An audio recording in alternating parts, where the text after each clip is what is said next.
Alright guys, this is Joe from SoundGeek Productions. Thank you guys for having us here today. So what we have done for our setup is we have our drums, bass, our two acoustics, and our two electrics. Our electrics are running stereo. Next we have our keys, which is also running stereo. We have our click and our cues, which is coming from Ableton. We have our drums, which is mono. We have our pad synth bass, so that's a mix of both the pad channel coming out from the tracks and a synth bass channel.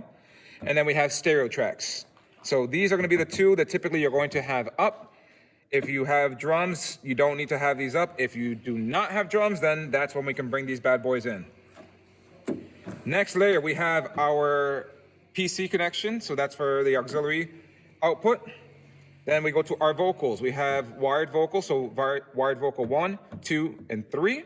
We have two wireless microphones, and we have our two headsets that are also the wireless.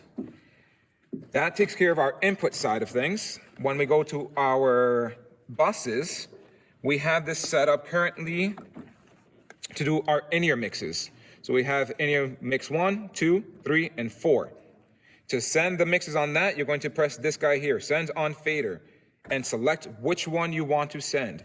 That will allow you to make the mix that you want for that person. Make sure that those channels are unmuted. If they're muted, that person will not hear those channels. So in this case, these are all muted. I'm going to unmute and quickly show you what you would do. So let's say I'm vocal person number 1. I'm going to raise them up. Start off at 5, maybe at 0, depending on how loud you need to get. But we'll start off at 5. Everyone else will bring them slightly lower than that because they do not want to have all the background singers as loud. All the microphones are going to be in their mix so they can hear everybody according to what they need. Then we will make a little bit of a drum mix for them.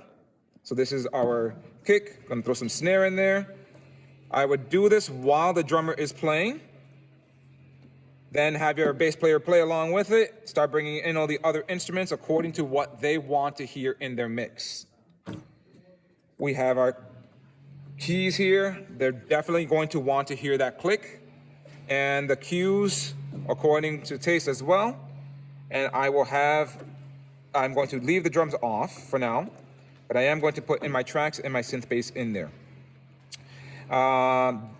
We also have the opportunity to send to them our reverb. So I'm going to add that in. We definitely want to have the reverb quite a bit in there. That's going to give that space and that confidence for when the vocalist is singing. A lot of singers like to have plenty of reverb in there because it makes it feel like they're in a big hall and they feel more confident when they're singing. That takes care of our mixes. So you're going to do the same exact process for in-ear 1, 2, 3, and 4. 1's already halfway done. So just take care of adding the other things. Now, second thing you want to do is once we finish doing that, you're going to take that sense on fader off. If not, when you're making your mixes, you are no longer mixing in your house, you're mixing in that person's in-ears.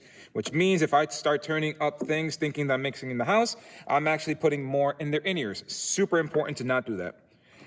Then, when we go to our buses here, we have our drum mix, which is specifically meant for the P16s. Same as the acoustic, same as tracks.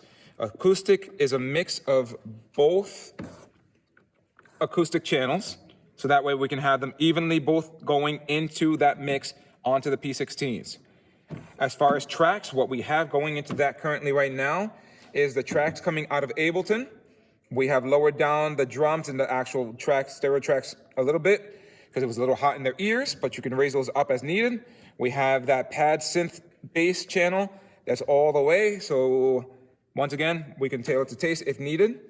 The other thing that is going on to there is the auxiliary input from the Mac. This is meant to just be a filler in there, so if there's any video, any music that's being played back, at least the band can hear what's going on in their P16s. Then, if we continue on our buses, we are currently not using this background vocal bus, but this is useful if needed for more microphones into the P16s. What we are using still is our speaking box.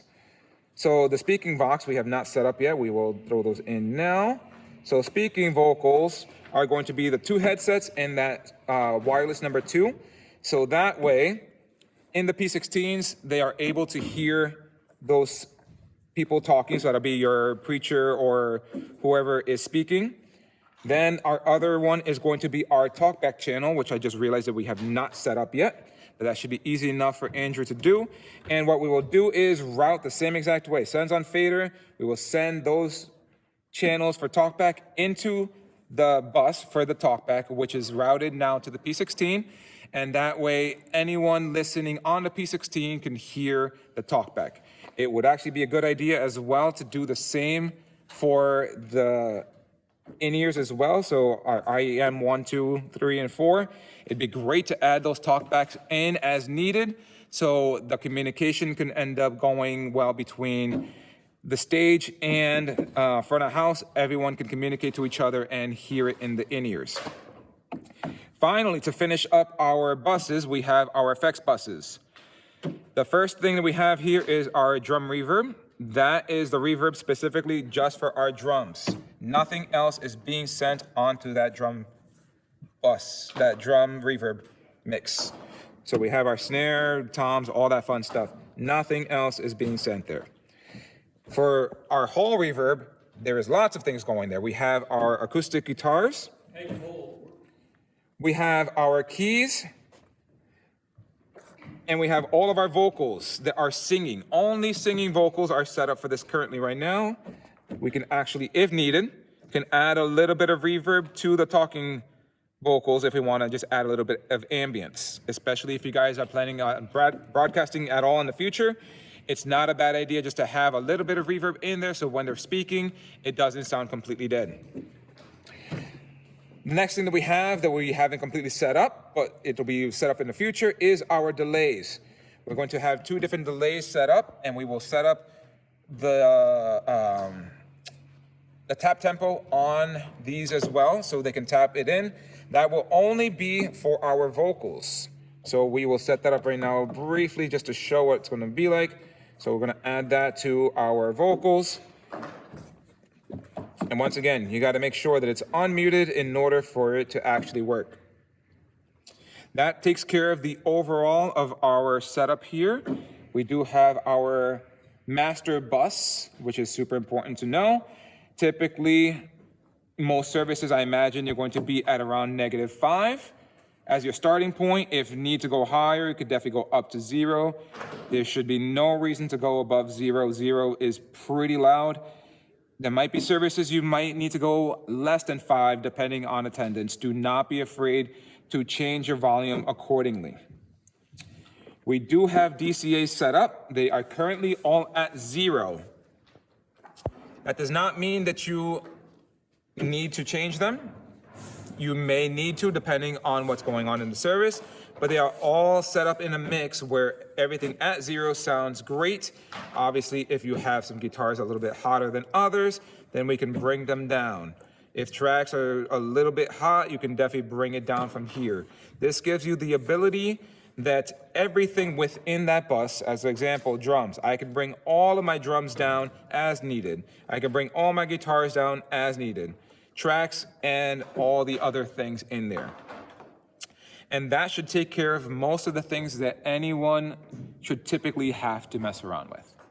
Thank you.